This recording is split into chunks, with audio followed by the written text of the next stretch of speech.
India's number 1 varicose veins hospitals ఐబీసీను సంప్రదించండి. మీ నొప్పి లేని ప్రయాణాన్ని ప్రారంభించండి.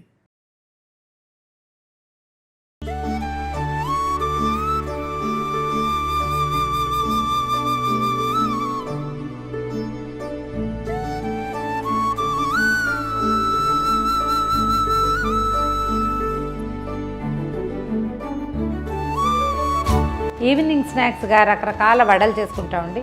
మినపప్పు పిండి కనుక రుబ్బుంటే ఫ్రిడ్జ్లో సాయంత్రం మసాలా గారెలు వేసుకోవచ్చు, శనగపప్పుతో మసాలా వడలు వేసుకోవచ్చు, పెసరపప్పు పునుకులో లేకపోతే పెసరపిండితోటి గారెలో వేసుకోవచ్చు.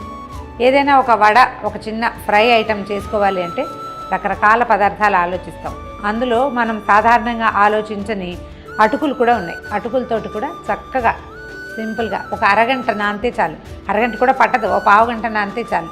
అటుకులు కనుక ఉంటే పాత అటుకులు కొంచెం ముతగ్గా ఉండే అటుకులతోటి ఆ వడలు చాలా చక్కగా కుదురుతాయి, టేస్టీగా ఉంటాయి. ఎక్కువ ఇంగ్రీడియంట్స్ కూడా ఏం లేవు. జస్ట్ అటుకులు ఉండి ఓ 3-4 స్పూన్లు పెరుగు, ఓ 3 స్పూన్ల బియ్యపిండి ఉండి, ఓ ఉల్లిపాయ, కాస్త కొత్తిమీర ఉంటే చాలు, చక్కగా వడలు వేసేసుకోవచ్చు. ముతగ్గా ఉన్న అటుకుల్ని తీసుకుని ముందు శుభ్రంగా నీటిలో వేసి కడిగేయండి. దీనికేం కొలతలు ఏం లేవు. మనకు కావాల్సిన క్వాంటిటీని బట్టి ఎన్ని కావాలి, ఎంతమంది ఉన్నాము అనే దాన్ని చూసుకుంటే పిల్లలకి ఈవినింగ్ స్నాక్ అయితే ఓ 2 కప్పులు వేస్తే సరిపోతుంది. ఓ పెద్ద కప్పుతోటి అటుకుల్ని మంచినీళ్ళు పోసి శుభ్రంగా బాగా 3-4 సార్లు కడిగేసి తర్వాత నీటిలో నుంచి తీసి పిండేసి పక్కన పెట్టుకోవాలి. ఏంటంటే తడి తగిలేసరికల్లా అటుకులు వచ్చేస్తాయి, చక్కగా తెల్లగా వస్తాయి. మేము ఎర్ర అటుకులు తీసుకున్నాము, రెడ్ పోహా అని దొరుకుతుంది. అది కాకపోతే మీరు మామూలు అటుకులు కూడా తీసుకోవచ్చు. ఈ పైనుండే ఇసుక దుమ్ము పోయేలాగా 2-3 సార్లు కడిగేసరికి మెత్తగా అయిపోతాయి.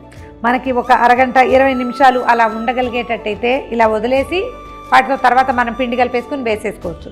ఒకవేళ లేదు ఇప్పటికిప్పుడే మనం కడగ్గానే కనుక వడలు వేసేసుకోవాలంటే శుభ్రంగా మిక్సీ జార్లో వేసేయండి, ఇది మెత్తగా అయిపోతుంది. ఆ తర్వాత మిగిలినవి కలిపేసి వడలు ఒత్తేసుకోవచ్చు. మొత్తం నీరంతా పిండేసి మనం ఒక చిల్లుల పళ్ళెంలో వేసామనుకోండి, నీరు పోతుంది కానీ పూర్తిగా వదిలిపెట్టదు. అందుకని పిండితే ఎక్కువ బాగా క్రిస్ప్గా వస్తాయి అన్నమాట, తడి ఎక్కువ లేకుండా. ఒక పావు గంట సేపు మూత పెట్టి అట్టెపెట్టి తర్వాత ఈ అటుకుల్ని మెత్తగా మనం గోధుమ పిండి ఎట్లా పిసుకుతాం అట్లా చేతి కొద్దీ పిసికేసేయండి బలంగా. ఇది మీ వల్ల కాదనుకుంటే ఇంకా మిక్సీయే, మన వల్ల అవుతుంది అనుకుంటే ఇలా చేయొచ్చు, బాగుంటుంది. దీంట్లో ఏంటంటే బైండింగ్ కోసం మనం ఏదైనా పిండి వేసుకోవాలి. బియ్యపిండి కానీ శనగపిండి కానీ వేసుకోవచ్చు. శనగపిండి వేస్తే ఏమో కలర్ బాగా వస్తాయి, మంచి గోల్డెన్ బ్రౌన్ కలర్ తొందరగా వచ్చేస్తుంది. బియ్యపిండి వేస్తే కొంచెం లేత రంగులో వస్తాయి.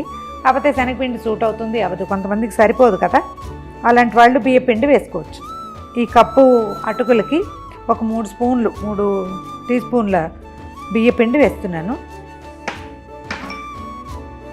పిండి ఈవెన్గా కలిపేయండి.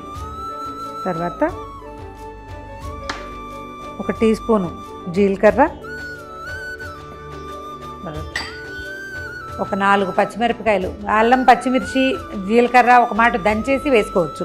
డైరెక్ట్గా ముక్కలు, ఇది పెద్దవాళ్ళ కోసం కదా, ఇలా ముక్కలు. ఒకవేళ చిన్నపిల్లలు ఉంటే ఊరికి కొంచెం అల్లం పచ్చిమిర్చి వాసనకి 2 దంచి వేయండి, కనపడకుండా కలిసిపోతాయి. తర్వాత కొంచెం అల్లం ముక్కలు.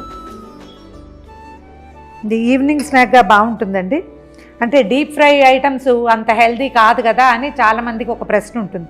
నిజమే, కానీ మనం డీప్ ఫ్రైలు అవి తినకుండా ఎక్కడ ఉంటాము? ఎప్పుడు హెల్దీ ఐటమ్స్ అయితే తినగలమా? తినలేము. మనకేదో వర్షాకాలము లేకపోతే ఈవినింగ్ ఎవరైనా గబుకుని ఫ్రెండ్స్ వస్తారు, కొంచెం బాగుంటుంది ఏదైనా తింటే, అలాంటప్పుడు ఇంకా తప్పనిసరిగా ఇవి చేసుకోవాల్సి వస్తుంది. బయట నుంచి కొనుక్కొచ్చిన డీప్ ఫ్రైడ్ ఐటమ్స్ కంటే, బయటికి వెళ్ళి తినే వాటికంటే మనం ఇంట్లో చేసుకునే ఫ్రైడ్ ఐటమ్స్ ఎప్పుడూ మంచివే, ఏం అనుమానం ఏం పడక్కర్లేదు. కొంచెం ఒక మీడియం సైజు ఉల్లిపాయ కట్ చేసాం చిన్నవి, తర్వాత కొంచెం కొత్తిమీర, కావాలంటే ఇందులో కరివేపాకు కూడా వేసుకోవచ్చు. ఇప్పుడు ఏం చేద్దామంటే దీనికి రుచికి సరిపడా ఉప్పు చూసుకుని వేసుకోవచ్చు. దీంట్లో క్యారెట్ కూర కొంచెం కలుపుకుంటే పింక్గా బాగుంటుందండి.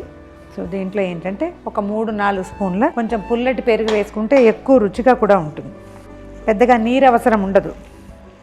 ఈ పెరుగు లూజు దీనికి సరిపోతుందన్నమాట. పిండి చక్కగా ఈవెన్గా కలిసిపోయిందండి. పిండి కలిపి పక్కన పెట్టుకుని స్టవ్ మీద ఒక మూకుడు పెట్టుకుని నూనె పోసుకోవటం. తర్వాత ఈ పిండిని మనం చిన్న వడల్లాగా తట్టి నూనెలో వేసుకోవటమే. మూకుడు ఆన్ చేసి నూనె పోసేసుకుందాం. ఇందులో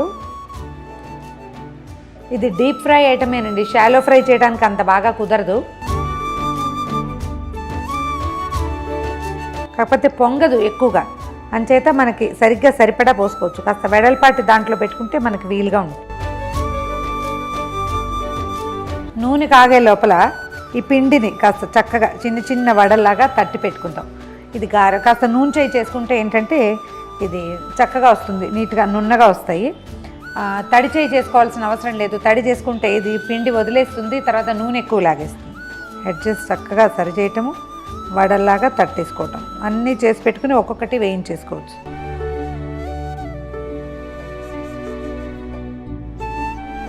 నూనె కాగిపోయింది, అటుకుల వడలు వేసేద్దాం.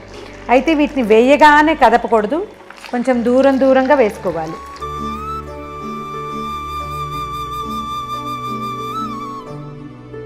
ఒక 6-7 వేసుకుంటే సిమ్లో పెట్టి నిదానంగా వేగనిద్దాం.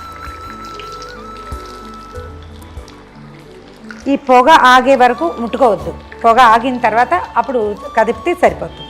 మామూలు వడగలకి ఈ అటుకుల వడలకి ఒక చిన్న తేడా ఉంది. ఇది కొంచెం ఎక్కువ టైం తీసుకుంటుంది. నిదానంగా వేయించకపోతే లోపల క్రిస్ప్గా ఉండదు. శనగపప్పు వడలు అయితే క్షణాల్లో వచ్చేస్తాయి, దీనికి కొంచెం టైం పడుతుంది. వేగిపోయినాయి చూడండి. మనకి వేగిన గుర్తు ఏంటంటే అవి చక్కగా స్విమ్ చేస్తుంటాయి నూనెలో. స్విమ్మింగ్ స్టేజ్కి వచ్చినాయంటే తీసేయడమే. ఇంకా కొంచెం ముదురు రంగు కావాలి, ఇంకా క్రిస్ప్గా ఉండాలంటే మరి కాసేపు అట్టు పెట్టాలి, కానీ లేకపోతే అవసరం లేదు. ఇది చూడండి.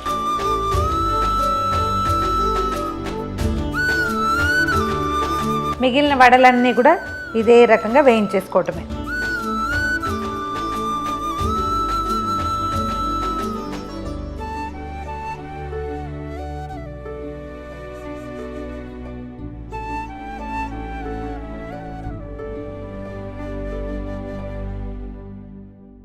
ఇదిగోండి మన కరకరలాడే అటుకుల వడలు. చూద్దాం ఎలా క్రిస్ప్గా ఉన్నాయో. ఇలా చక్కగా విరుగుతాయి, చాలా బాగుంటుంది. ట్రై చేసి చూడండి.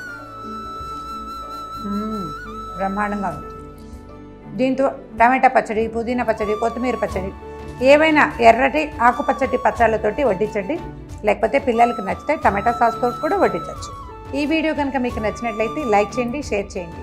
మరిన్ని ఇంట్రెస్టింగ్ వీడియోల కోసం సుమన్ టీవీ సబ్స్క్రైబ్ చేసుకోండి.